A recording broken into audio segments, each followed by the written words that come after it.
Vamos a pedir la bendición de Dios. Vamos a orar. Padre bendito, te damos muchas gracias por este tiempo. Alabamos y bendecimos tu santo nombre. Y Padre Santo, nos encontramos, Señor, delante de ti para pedirte dirección, Señor, por esta predicación. Danos claridad, danos entendimiento. Permite que podamos tomarle la importancia, Señor, de vida al tema que vamos a tocar. Y en el nombre de Cristo Jesús, Señor, tú bendice nuestras vidas. Amén. Amén. Voy a dar lectura a un artículo que fue reportado en la ciudad de Los Ángeles, y específicamente, ¿verdad?, en el diario de Los Angeles Times. Esto sucedió el 19 de octubre de 1988.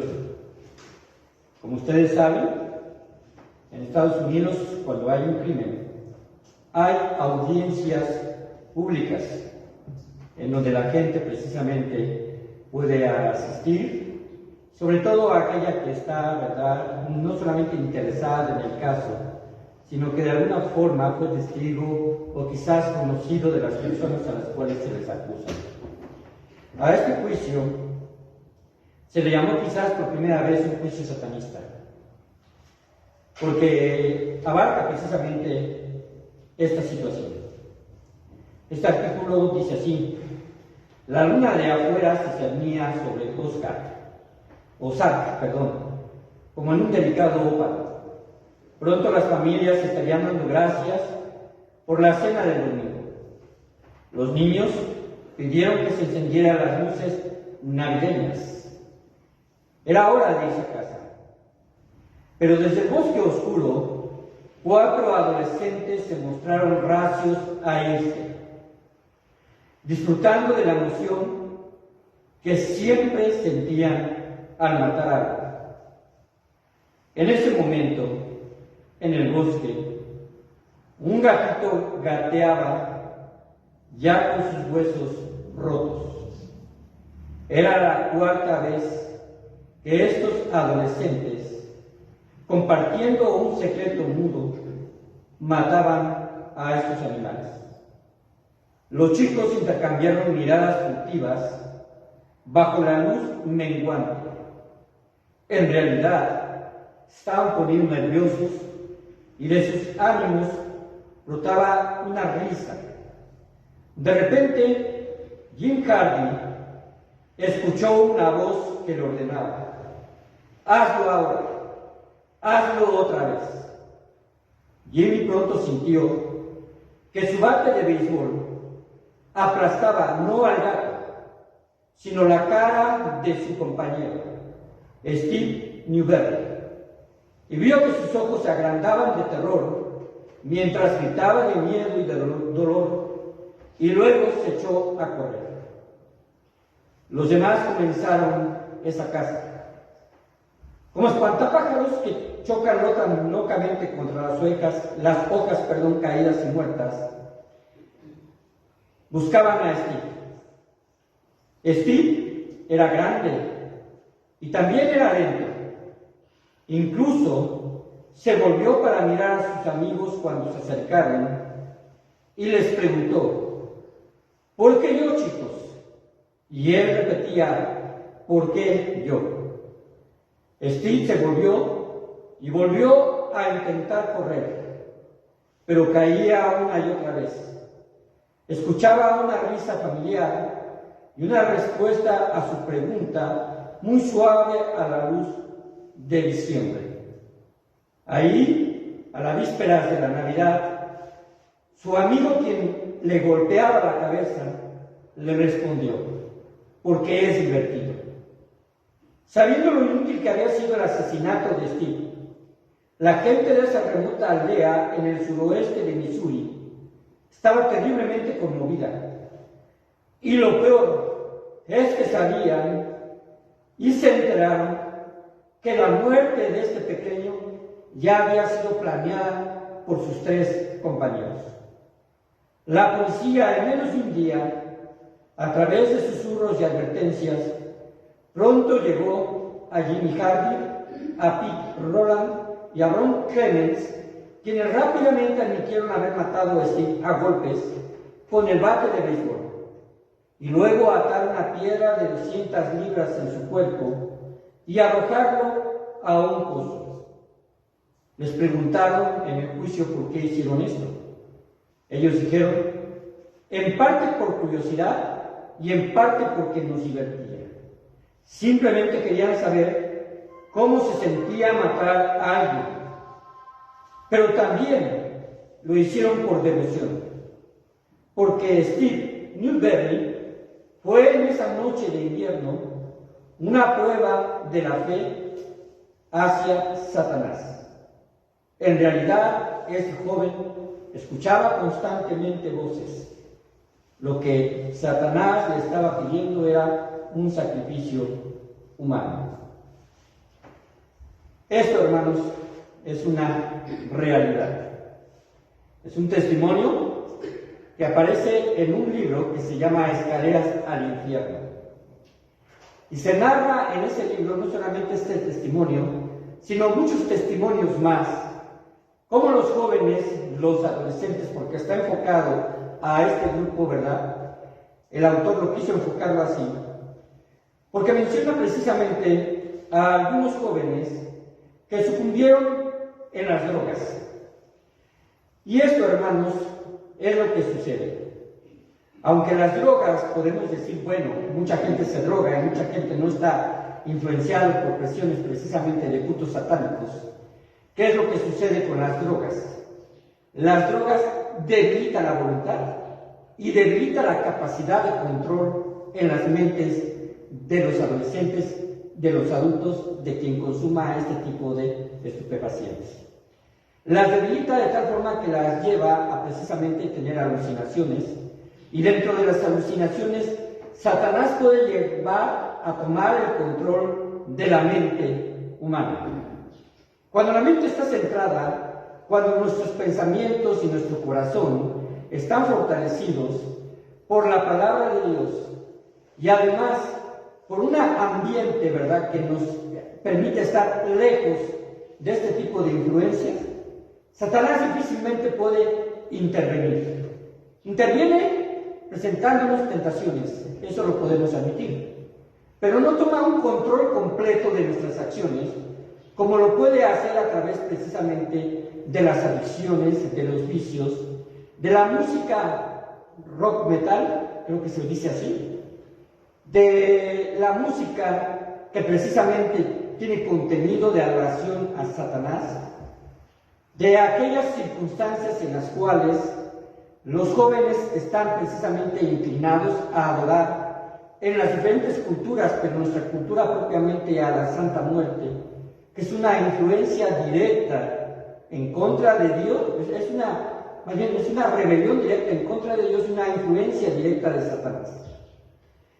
Así que, hermanos, cuando hablamos acerca precisamente del obrar de los demonios, del obrar de Satanás, podemos llegar a la conclusión de que cuando Satanás llega a tomar el control de una persona, es porque esta persona se lo ha permitido, a través precisamente de un debilitamiento de su voluntad, como lo hemos dicho.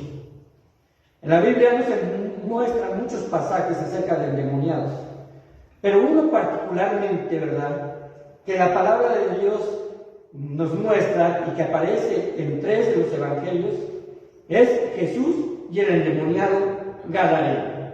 Vayamos a Mateo 5 del 1 al 20. Mateo 5 del 1 al 20. ¿Lo tenemos? Perdón, Marcos, porque ahí están las bienaventuranzas, ¿verdad? Marcos 5.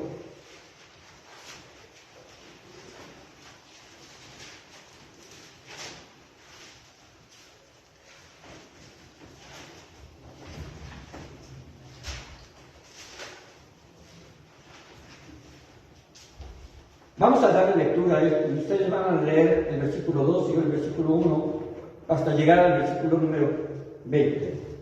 Dice así la palabra de Dios. Vinieron al otro lado del mar, a la región de los Gadarenos. Y cuando salió él de la barca, enseguida vino a su encuentro de los sepulcros un hombre con un espíritu inmundo, que tenía su morada en los sepulcros, y nadie podía atarle, ni aun con cadenas. porque muchas veces había sido atado con grillos y cadenas, mas las cadenas habían sido hechas pedazos por él, y desmenuzados los grillos, y nadie le podía dominar. Y siempre, de día y de noche, andaba dando voces en los montes y en los sepulcros, e hiriéndose con piedras.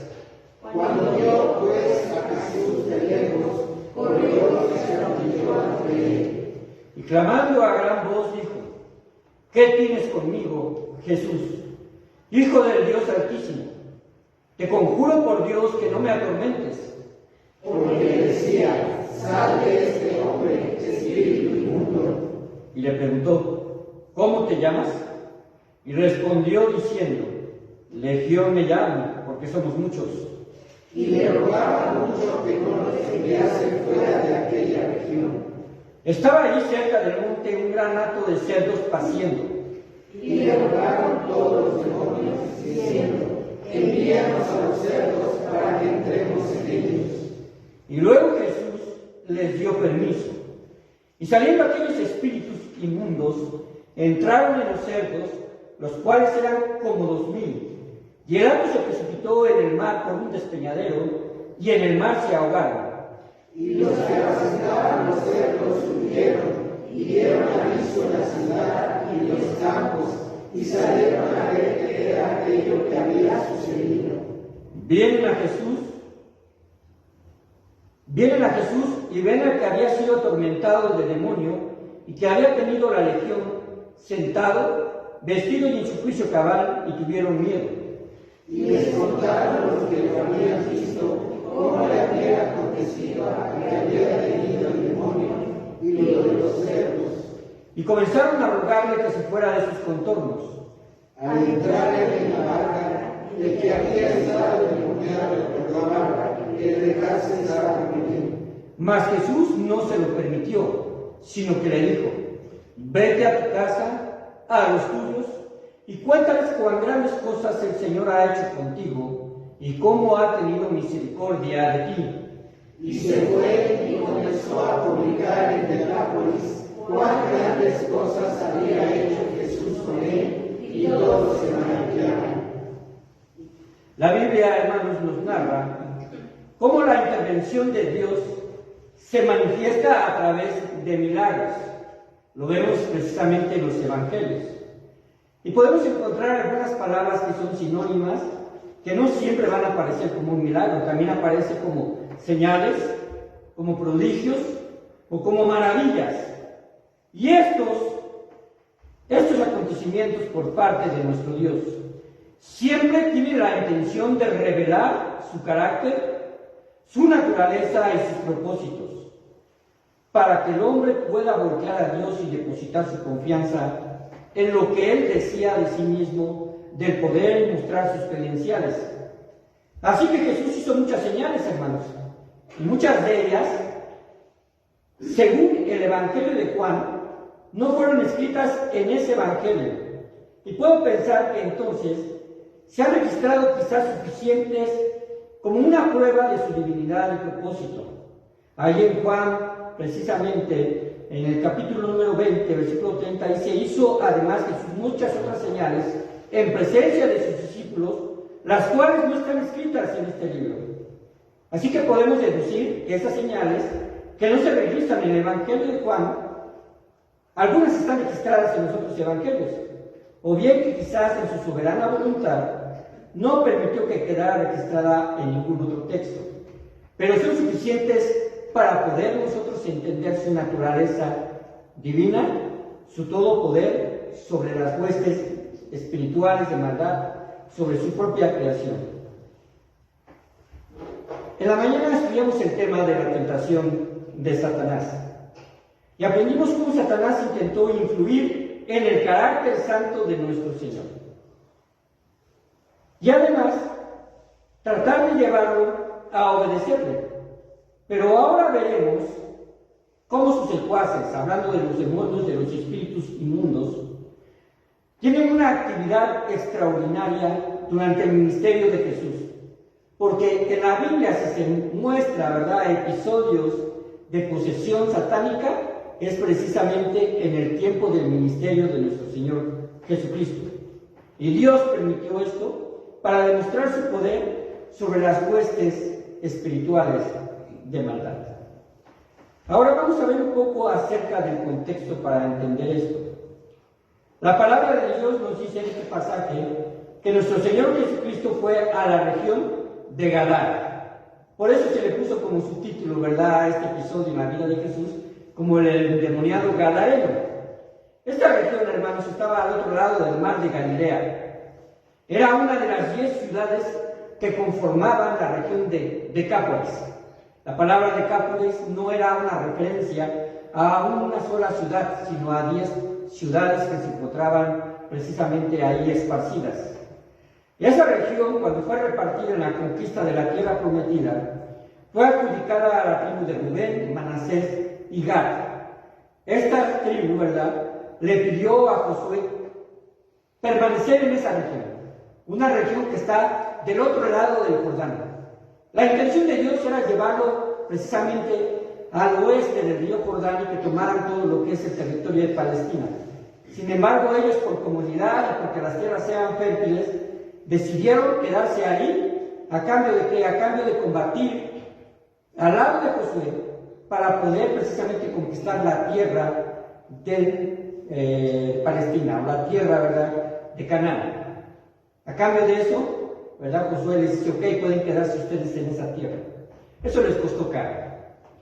Les costó caro porque se contaminaron con precisamente las tribus de ese lugar. Los pueblos de ese lugar eran lugares paganos. Ya para el tiempo de nuestro Señor Jesucristo prácticamente había muy pocos judíos, podemos decir, en las tierras de Gadara o de Decápolis. Era una tierra prácticamente ya habitada por gentiles. Podemos notar que sus prácticas eran precisamente gentiles porque hay vestigios, ¿verdad?, arquitectónicos que se habían inclinado precisamente a la cultura griega, donde se adoraban a los dioses griegos, y también por el tipo precisamente de aspectos de vivencias. Ellos, una de las cosas que hacían, y podemos deducirlo precisamente, es que ellos eran ganaderos, pero de puercos. Esto era prohibido para los israelitas. Ellos no comen la carne de cerdo. Así que para ellos se representaba algo inmundo, algo que iba en contra de la ley de Dios. Así que podemos considerar precisamente que esta región de Gadara estaba inmersa en el paganismo. Así que, hermanos, podemos notar que el alejamiento de estos territorios, precisamente de la tierra central, de la tierra santa, de la ciudad santa, Jerusalén, básicamente era de gentiles.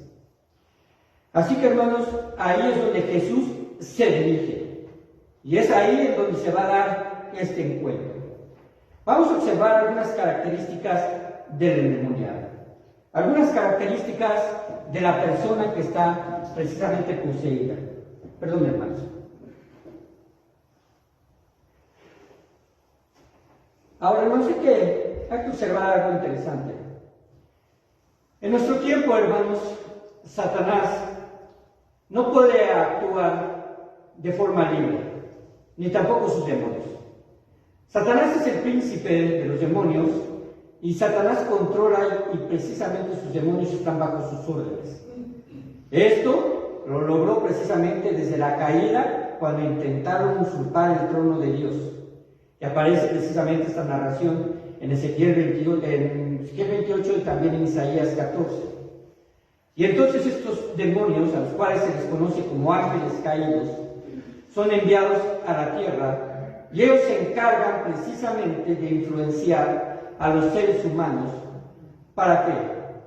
Para que no tengan un acercamiento con Dios, para que ellos sufran la misma pena que Satanás sabe que va a sufrir allá en el lago de fuego. En realidad, Satanás, ¿verdad?, podríamos decir, conforma una serie de ejércitos demoníacos para que a su vez sea mayor a través de las personas que le siguen. Pero al final Satanás traicionará a todos ellos, porque él sabe que su castigo es inminente. Las características del endemoniado, hermanos, también otra cosa que debemos de entender, es que las posesiones satánicas en la actualidad quizás son difíciles de identificar. Son difíciles por varios aspectos, y lo vamos a ir mencionando. Pero uno de ellos, precisamente, es que deben de reunir las características que por lo menos los modelos bíblicos y las referencias bíblicas nos presentan. No podemos ir más allá. Ya hemos dicho que no podemos poner comas donde Dios no pone comas y puntos donde Dios no pone puntos. Pero sí podemos nosotros tener por lo menos claridad al respecto con esto. Un endemoniado es una persona que está bajo el control de Satanás. No es lo mismo influencia que control. Porque la influencia, por lo menos, nos da la posibilidad de redireccionar, ¿verdad?, precisamente nuestra voluntad y decir, no quiero esto, sino quiero hacer esto otro.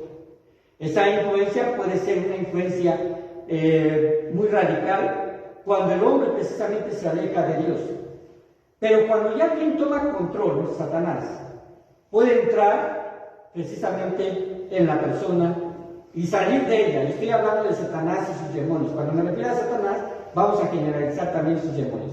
Porque Satanás no puede estar en dos lugares al mismo tiempo. Satanás no puede poseer a dos personas al mismo tiempo y sus demonios tampoco. Tienen que ser precisamente de forma particular porque ellos no tienen precisamente el atributo de la omnipresencia. Pero sus demonios pueden hacer esto. Así que un endemoniado es la condición más extrema de las fuerzas satánicas sobre la persona y el dominio que tiene sobre ella. No se debe de confundir con casos de locura, no se debe de confundir con afectaciones mentales o del pensamiento, ya que el esquema de una posesión varía significativamente de una enfermedad mental. La primera característica que vemos aquí precisamente en el endemoniado gadareno es que habitaba en un lugar inmundo. Dice el versículo número 2, cuando salió él de la barca, refiriéndose a Jesús, enseguida vino a su encuentro de los sepulcros un hombre con un espíritu inmundo que tenía su morada en los sepulcros. ¿Cómo se imaginan un lugar de sepulcros en el tiempo de Jesús? No era como los cementerios de ahora, ¿verdad? Donde uno puede caminar y solamente ver precisamente ahí las reseñas, las piedras que cubren, ¿verdad? O quizás una pequeña, ¿cómo se puede decir? Figura o arquitectura referente, ¿verdad?, al muerto. No es así. Los sepulcros en ese tiempo eran cuevas. Se utilizaban cuevas naturales o se utilizaban cuevas que eran precisamente labradas por el hombre con ese propósito. Había sepulcros que podían permanecer abiertos porque ya no se les daba el cuidado. No es como ahora donde a lo mejor hay un sepulturero, un encargado de ese lugar que pueda cuidar precisamente de eso. Ahí simplemente se llegaba, se depositaba el cuerpo y si había saqueos y todo este tipo de cosas simplemente quedaban abiertas esas pequeñas cuevas o esas pequeñas puertas que daban a esas cavidades y ahí es donde habitaba este hombre. Entraba a esos lugares sucios, donde había putrefacción, donde había quizás, ¿verdad?, ya esqueletos, donde se podía apreciar precisamente a gente que había muerto quizás por muchos años atrás. Y él habitaba ahí. La Biblia no nos dice, hermanos, y en realidad no nos dice muy poco con respecto a los otros endemoniados a los cuales Jesús, ¿verdad?, pudo liberarlos de esta opresión.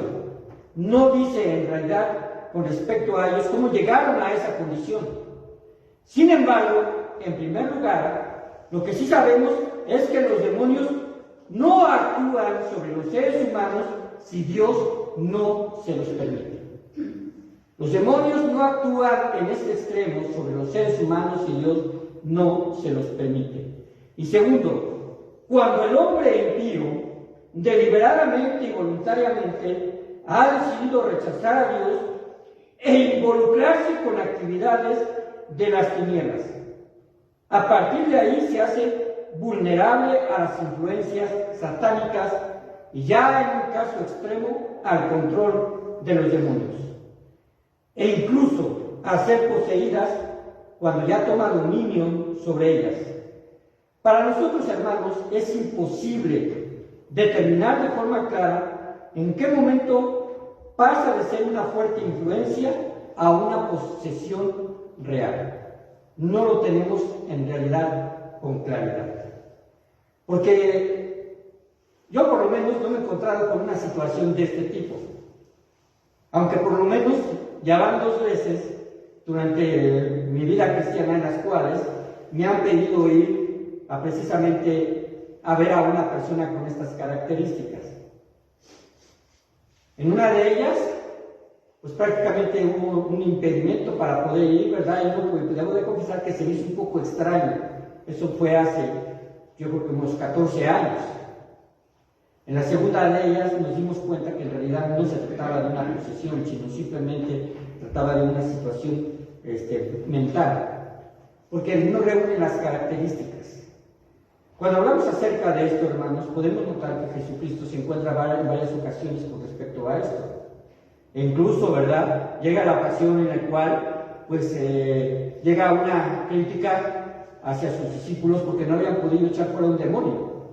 Y Jesús les dijo: hombres de poca fe.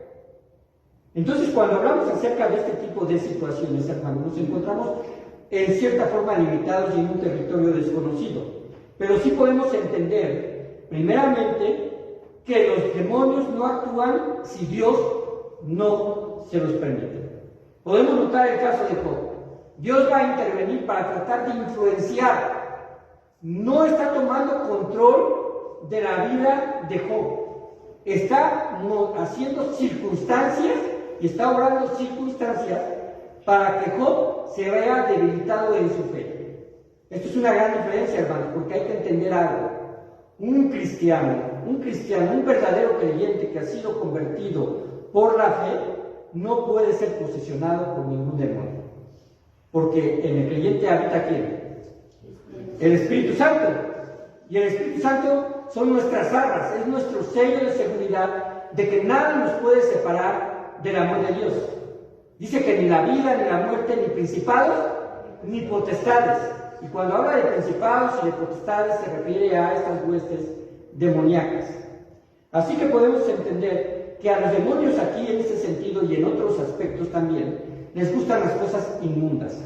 Algo que precisamente aparece en este libro habla acerca de una mujer que también tenía esta clase de influencia porque se había dado precisamente a mezclarse y a relacionarse a través precisamente de la ouija, el tarot y cuestiones espirituales, lo que le llevó precisamente y posteriormente a vender sus posesiones. Esto lo hacía como obediencia hacia Satanás. Llegó el momento en que se le pidió prostituirse y se prostituye. Llegó el momento en el que ya en la decadencia más baja, ¿verdad?, ella se encuentra en una calle llena precisamente de sus líquidos corporales y sobre ella, en su cuerpo desnudo, un hombre desnudo borracho. Podemos entender hasta dónde Satanás puede hacer caer a una persona que precisamente ha dejado su voluntad al control del diablo. Este tipo de narraciones, hermanos, en realidad deberían de ponernos a nosotros en alerta para entender que esa clase de influencias que puede comenzar como un simple juego puede traer precisamente afectaciones. No todos, ¿verdad?, los hombres, no todas las personas pueden controlar precisamente sus pensamientos cuando se encuentran involucrados en esto.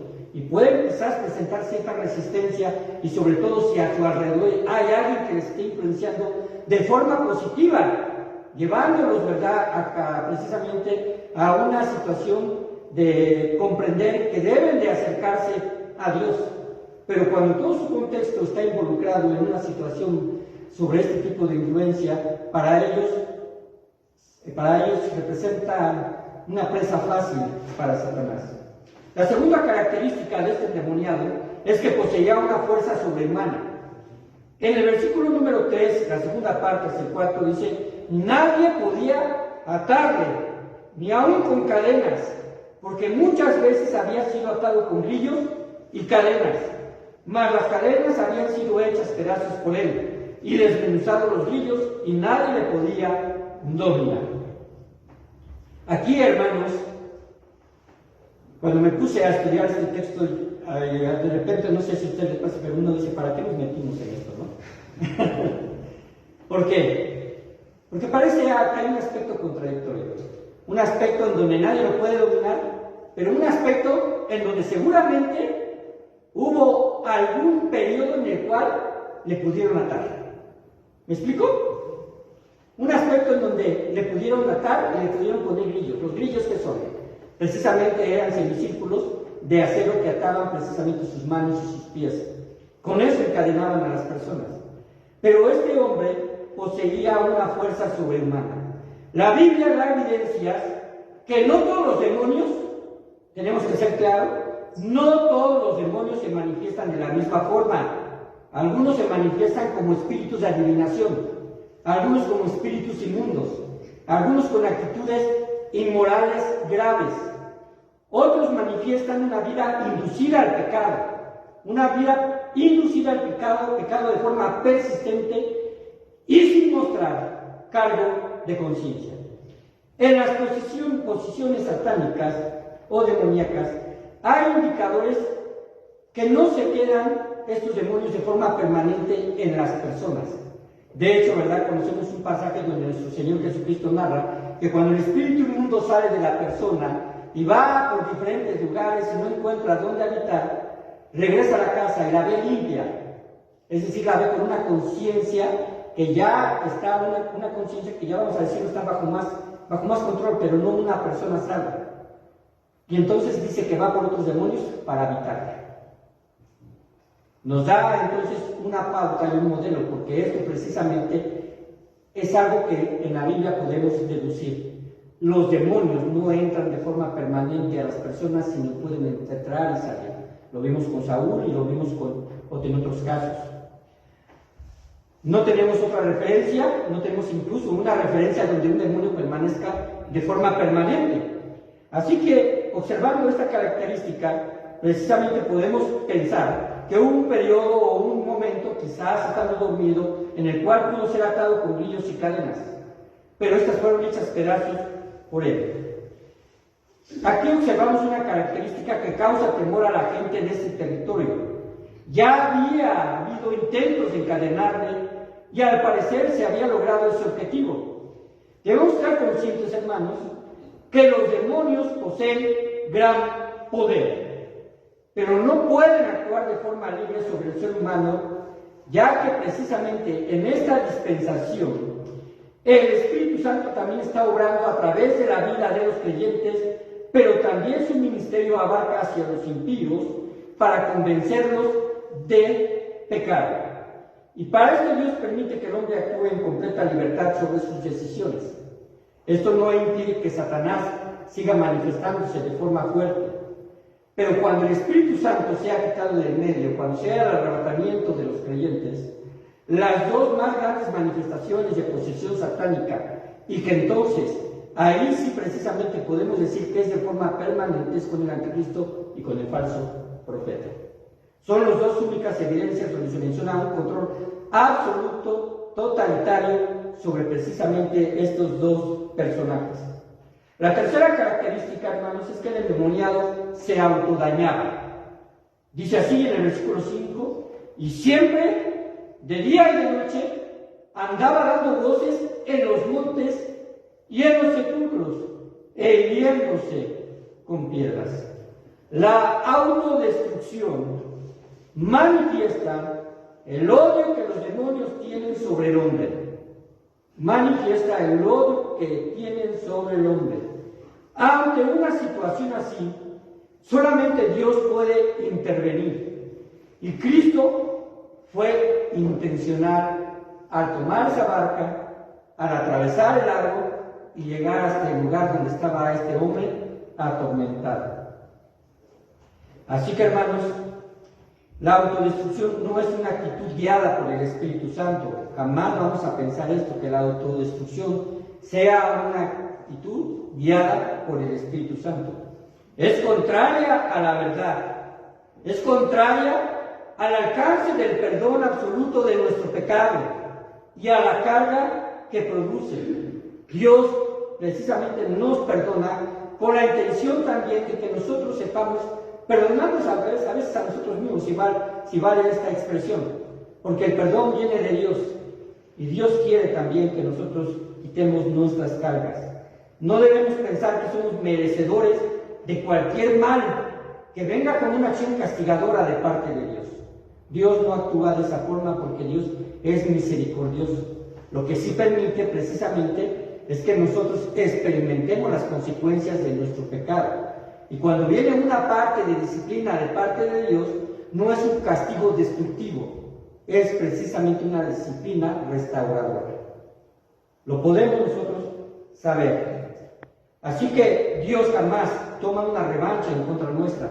Es claro que Dios permite que experimentemos en muchos casos las consecuencias de nuestras acciones, como lo dije, pero en medio de esas circunstancias, aún ahí Dios nos ayuda. Ahora vamos a ver la siguiente parte. ¿Qué sucede cuando Jesús interviene? ¿Qué sucede cuando Jesús interviene?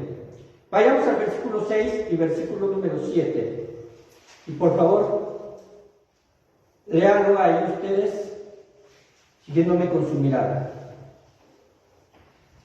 Cuando vio pues a Jesús de lejos, corrió y se arrodilló ante él, y clamando a gran voz dijo: ¿Qué tienes conmigo, Jesús, Hijo del Dios Altísimo? Te conjuro por Dios que no me atormentes. Y el versículo 8 le dice así, porque le decía: sal de este hombre, espíritu inmundo. En Santiago 2:19 dice así: ¿tú crees que Dios es uno? Bien haces. También los demonios creen y tiemblan. Para los demonios, aquí en este pasaje, para los demonios, no hay duda que Jesús es el Hijo del Dios Altísimo. No pueden ellos negar su divinidad. No pueden, precisamente ellos, resistirse e inclinarse ante Él. Ahora, cuando estos demonios hacen esto, o por medio del hombre, ellos no están manifestando una actitud de arrepentimiento, sino el reconocimiento pleno de su autoridad divina. Eso es lo que están reconociendo. Los demonios saben que Jesús fue a confrontarlos. Porque en primera instancia vemos que el hombre corre hacia Jesús. Y ahí precisamente le dicen esto: ¿qué tienes conmigo, Jesús, Hijo del Dios Altísimo?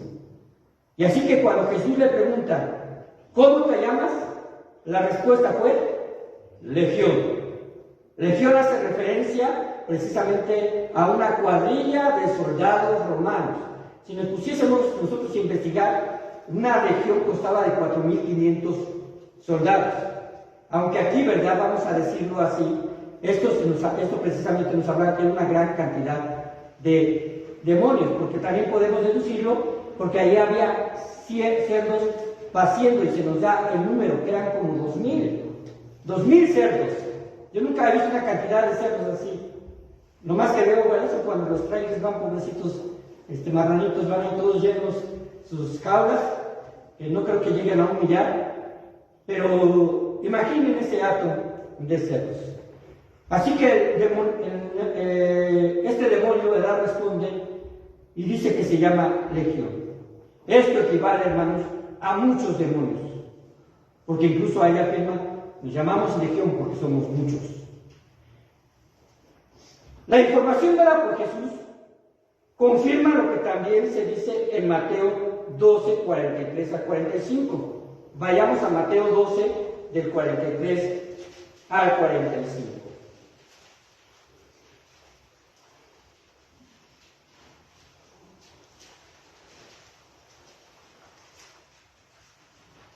Dice así: cuando el espíritu inmundo sale del hombre, anda por lugares secos, buscando reposo, y no lo halla.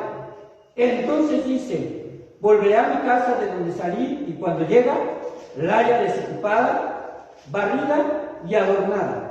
Entonces va y toma consigo otros 7 espíritus peores que él, y entrados moran ahí, y el postrer estado de aquel hombre viene a ser peor que el primero. Así también acontecerá a esta mala generación. A esta mala generación. Esta información dada por Jesús confirma precisamente el hecho de que los espíritus tienen la facultad de salir y de entrar de las personas. Una ocupación demoníaca de la magnitud del endemoniado gadareno nos habla de un dominio completo de la voluntad del hombre. Esto ocasiona una fuerte opresión. Podemos notar que daba voces por los montes y por los sepulcros. Y esto de dar voces, hermanos, no era que estaba dando mensajes, era angustia. Podemos observar en él precisamente situaciones que no podía controlar y que su mente, ¿verdad?, ya debilitada, estaba siendo controlada por Satanás. Pero también sabemos que tomaba rocas y se golpeaba con ellas, auto-lastimándose. Puede ser de esta forma, puede ser que se golpeaba precisamente hacia las superficies rocosas. Así que podemos notar que la obra del diablo es tremenda. Y el diablo solo viene para hurtar, matar y destruir. La segunda verdad. Los demonios sabían que no podían habitar nuevamente en este hombre convertido. Esto es interesante, hermanos. ¿Por qué? Porque los demonios piden que no los atormente más. Ahora, en Marcos 5, 10 al 13, voy a volver a leer, dice así: y le rogaba mucho que no le enviase fuera de aquella región. ¿Por qué? A veces se pregunta uno, ¿por qué menciona alguna región, ¿no?, en específico? Vamos a anotar algunas cosas. Estaba ahí cerca del monte un gran hato de cerdos paciendo, y le rogaron todos los demonios diciendo: envíanos a los cerdos para que entremos en ellos. Y luego Jesús les dio permiso. Y saliendo aquellos espíritus inmundos, entraron en los cerdos, los cuales eran como 2000. Y el hato se precipitó en el mar con un despeñadero y en el mar se ahogaron. Aunque no sabemos por qué no querían dejar esa región, la Biblia presenta no muchas, pero sí algunas evidencias acerca de los principados y las potestades demoníacas. Parece ser que los demonios están ordenados por territorios. Y esto lo podemos notar más palpablemente cuando se habla acerca del pueblo de Israel, porque es este pueblo con el que más precisamente se ve este tipo de actividad. Y también, ¿quién es el guardador de Israel? Sabemos que Miguel, porque en varias ocasiones en el Antiguo Testamento se menciona que Miguel, ¿verdad?, es el que guarda a Israel. Pero podemos notar algunos otros factores con los demonios, porque cuando se habla acerca de precisamente del rey de Persia aludiendo precisamente a Satanás, a este se le considera como el principal opositor del pueblo de Israel ahí en Isaías 14 y en Ezequiel 28. Así que podemos también precisamente pensar en esto. Al igual parece ser que los ángeles de Dios los pone como protectores de sus hijos también de esta forma. Y por otro lado, en Lucas 8:31, que es el pasaje paralelo del endemoniado gadareno, dice así: dice que los demonios le rogaban que no los enviara al abismo. Esto no lo menciona Marcos, pero en Lucas sí lo menciona. Ellos le rogaban no que solamente no los sacara de esa región, sino que no los arrojara al abismo. Sabemos, hermanos, que hay demonios encarcelados por no guardar su dignidad. Y los demonios inmundos tenían temor de ir a ese lugar a estar encarcelados. Y otra cosa que notamos es que estos demonios piden permiso a Jesús de entrar en ese hato de cerdos.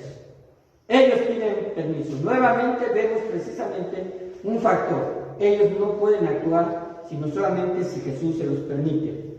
Y los cerdos, quienes no poseen una conciencia, ¿verdad?, como nosotros los humanos, no sabemos si reaccionaron, ¿verdad?, de forma natural, una cosa que no vamos a poder explicar y que no voy a poder explicar. Pero la pregunta es ¿por qué precisamente despeñaron en el mar ahogándose. No lo voy a saber. Y no creo que haya nadie que pueda sacar una respuesta, ¿verdad?, con respecto a esto exacta. Quizás acercándose. Lo que sí podemos entender, hermanos, es que también pueden entrar en los animales. Creo yo, y a mi parecer, y eso es solamente una postura muy personal, los animales no tienen una conciencia humana de la cual su capacidad evolutiva les lleva a reaccionar solamente de forma instintiva. Pero hasta ahí solamente lo podemos dejar. Creo que ese comportamiento entra en el marco, mejor dicho, de la soberanía de Dios. Lo que sí podemos notar es que al morir los cerdos, los lugareños tuvieron miedo. La demostración del tal poder los puso a la defensiva a los lugareños. Tercera verdad. Jesús, al liberar al hombre, también le ofrece una vida transformada. Dije que estos demonios ya no pudieron regresar al hombre. ¿Por qué? Porque el contexto nos marca que este hombre fue convertido cuando decidió seguir a Jesús. En Marcos 5:14 al 17 dice: y los que apacentaban los cerdos huyeron y dieron aviso en la ciudad y en los campos, y salieron a ver qué era aquello que había sucedido. Vienen a Jesús y ven al que había sido atormentado del demonio y que había tenido la legión. ¿Cómo lo vieron? Sentado, vestido y en su juicio cabal. Sentado, vestido y en su juicio cabal. Y tuvieron miedo. Y les contaron los que lo habían visto, cómo le había acontecido al que había tenido el demonio y lo de los cerdos. Y comenzaron a rogarle a Jesús, obviamente, que se fuera de sus contornos. Lo que Dios ofreció a este hombre y nos ofrece a nosotros es la conversión, es la seguridad que le pertenecemos, la seguridad eterna de que nada nos puede separar de su mano, pero también nos ofrece un cambio radical de vida. Aquí podemos ver algo notable, que este hombre estaba vestido y en su juicio cabal, y estaba sentado. Mostramos una posición que ya mostraba paz, y mostramos un aspecto de dignidad que Jesús le regresó, porque él constantemente estaba desnudo. Las huellas de las heridas que él precisamente se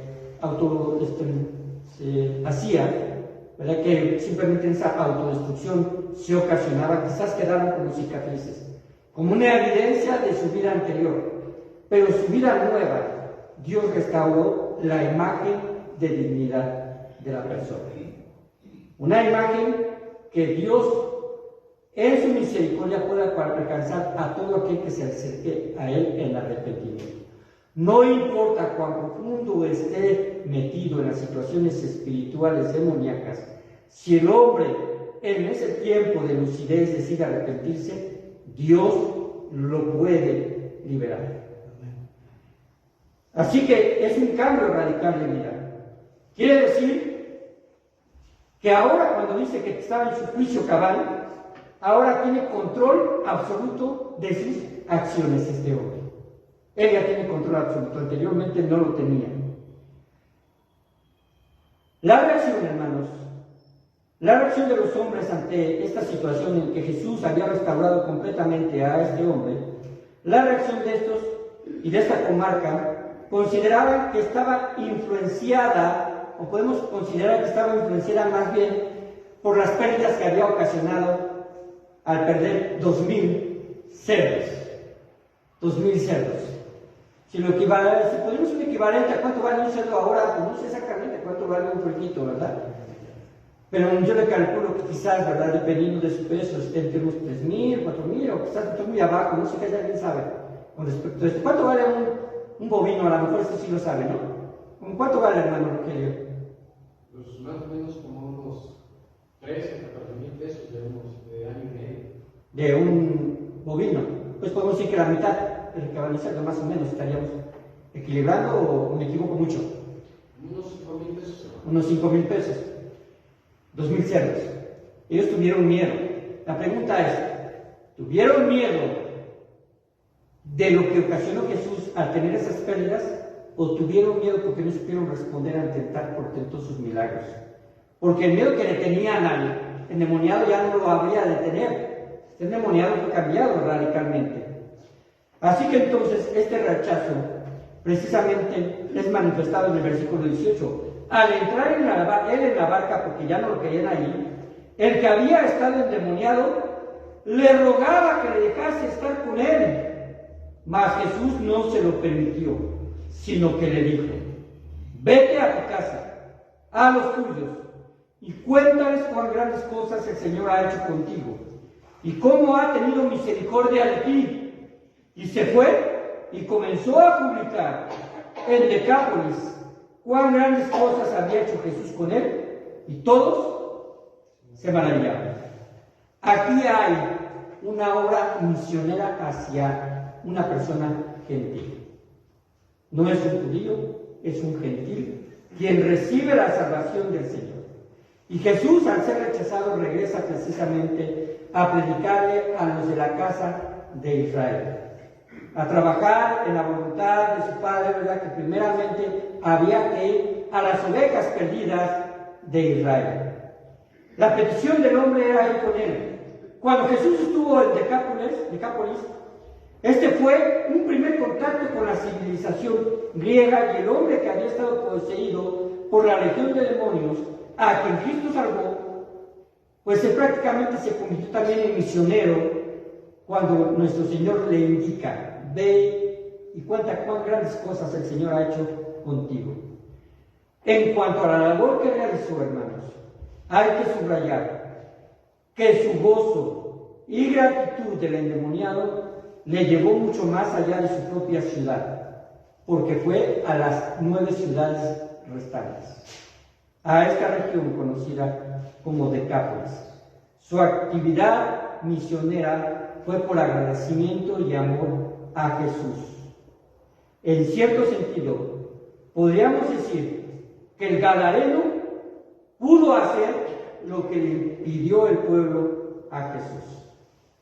Jesús podría haberlo hecho, pero él tiene la intención de cargar en sus hijos, en los convertidos, la responsabilidad que sigue vigente para nosotros de ir y predicar a los suyos cuán grandes cosas ha hecho el Señor con nosotros. Esta predicación, ¿verdad?, tiene una intención doble: subrayar, hacer énfasis sobre nuestra responsabilidad de predicar, y segundo, sobre el peligroso alcance que tiene Satanás. Y ahora actualmente, con toda la influencia y herramientas que se han generado a través de medios, a través de filosofías, a través de gobiernos débiles que han permitido que esas ideologías entren como un aspecto de enseñanza, a través, quizás, ¿verdad?, de ver superficialmente o estar distraídos ante el peligro que corren nuestros hijos. La influencia es mucha, y de nosotros depende que este tipo de situaciones sean contrarrestadas con un testimonio directo, con palabras correctas, no eludiendo nuestra responsabilidad y hablando con la crueldad del realismo, pero con amor y bien direccionado, para que jóvenes y adolescentes y aún niños estén libres de toda influencia satánica. Vamos a orar. Padre bendito Señor, te damos muchas gracias porque, mi Dios, tu palabra habla, Señor, sin poner cuestiones ocultas en relación al actuar del diablo. Padre, estamos nosotros muy limitados en ese conocimiento. Tú eres, Padre Santo, como creador de los ángeles, Señor, que en un momento, Padre Santo, decidieron desobedecerte, porque tú no los creaste malos, los creaste con una conciencia inocente, buscando precisamente, Señor, su obediencia voluntaria. Y Padre bendito, Satanás, Señor, deliberadamente quiso usurpar el lugar que a ti te corresponde. También sabemos algo con respecto a los demonios. Ellos no tienen oportunidad de arrepentimiento ni de salvación, porque la salvación fue dada por tu Hijo Jesucristo a la descendencia por fe de Abraham, como lo menciona Hebreos. La salvación no es alcanzable para ellos, por lo cual están destinados eternamente, Señor, al lago de fuego. Y conociendo, Señor, su destino, estos demonios, Padre Santo, han obrado de manera, Señor, cruel sobre las personas, Señor, que han dejado precisamente abiertas e intencionalmente, Señor, su voluntad. Tú permite, Padre bendito, que nosotros como iglesia, mi Dios, podamos nosotros contrarrestar la influencia de Satanás. Sabemos, Padre, que no podemos nosotros como creyentes ser controlados por Él, porque tu Espíritu habita en nosotros, y por eso te damos gracias. El maravilloso milagro, Señor, de la salvación nos pone en una posición, Padre Santo, exclusiva. Una posición, Padre bendito, de la cual nada nos puede separar. La posición de ser llamados tus hijos, Señor. Ningún diablo puede sobrepasar, Señor, tu autoridad y tu amor infinito, Señor, hacia aquellos que ya, Padre bendito, Señor, han sido salvos, regenerados. Sin embargo, sabemos, Padre Santo, que Él puede intentar, Señor, influenciar a los creyentes para llevarnos, Señor, a una vida en la cual, Padre Santo, nuestro testimonio quede, Padre Santo, nuestro testimonio cristiano, Señor, quede, Señor, sin tener poder de influencia, sin tener, Padre Santo, credibilidad. Ayúdanos, Padre Santo, a que la imagen, Señor, que tú, Padre Santo, quieres en nosotros, la restitución de una imagen de nuestra búsqueda, Señor, de hacer tu voluntad, nos lleve, Padre Santo, a parecernos cada vez más a tu Hijo, pueda, Padre Santo, ser restaurada. Si alguno, Padre Santo, acaso necesita, Señor, esta oportunidad, sabemos que tú se la puedes dar. Y la darás, Señor, cuando tengamos o tenga, Padre Santo, esta persona, la convicción, Señor, de que la transformación que tú das es integral y que nuestra voluntad debe de estar controlada por tu Espíritu Santo. Alabo tu santo nombre y bendigo, Padre Santo, también, Señor, ese plan, Señor bendito, de redención que tuviste. A veces no estimamos, Señor, el alcance que tuvo, Padre Santo, a librarnos, Señor, de las tinieblas. Te damos toda honra y toda gloria, y en el nombre de Cristo Jesús, bendícenos. Amén. Gracias, hermanos, estamos